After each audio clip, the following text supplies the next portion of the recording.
প্রথম ইনিংসে ২৬ রানে ৬ উইকেট হারানোর পর এমন জয় হয়তো কল্পনাতেও আসেনি কারো। তবে কেউ আশা না করলেও স্বপ্ন দেখেছিল নাজমুল হোসেন শান্তরা।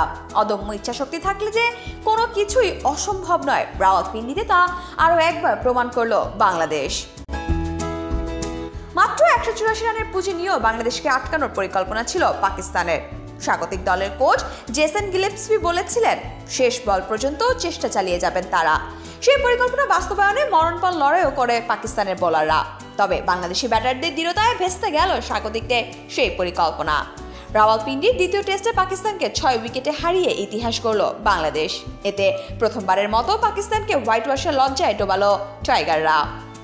এই জয় পাকিস্তানিদের বিপক্ষে প্রথমবারের মতো টেস্ট সিরিজ জয়ও নিশ্চিত করেছে বাংলাদেশ।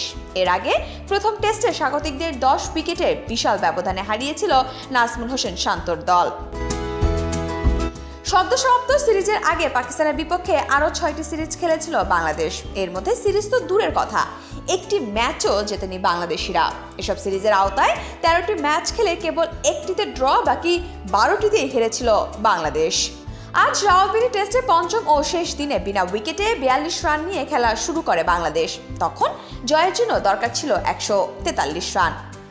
নতুন দিনে ৫ ওভার ব্যাট করে ১৬ রান যোগ করেন দুই ওপেনার সাদমান ইসলাম ও জাকির হাসান। এরপর ১২তম ওভারে মীর হামজার বলে বোল্ড হয়ে যান জাকির। ৩৯ বলে ৪০ রান করেন বাঁহাতি ব্যাটার। এতে ৫৮ রানের ওপেনিং জুটি ভাঙে বাংলাদেশের। কিছুক্ষণ পরে উইকেট বিলিয়ে দেন আরেক ওপেনার সাদমান। ৫১ বলে ২৪ রান করে খুররাম শেহজাদের বলে শান মাসুদের হাতে ক্যাচ হন তিনি। ৭০ রানে পতন হয় দ্বিতীয় উইকেটের।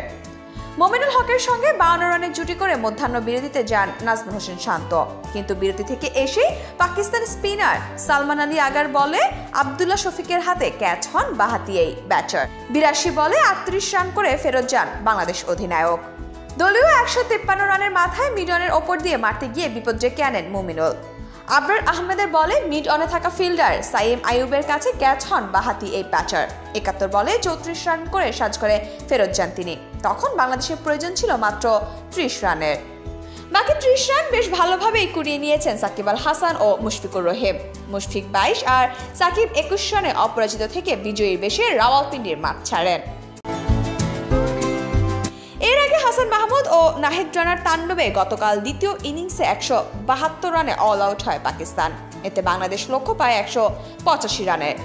টেস্ট ক্যারিয়ারে প্রথম ফাইফার পূর্ণ করেন হাসান, আর ৪ উইকেট নেন দ্রুতগতির পেসার নাহিদ রানা। বাকি ১ উইকেট যায় তাসকিন আহমেদের পকেটে।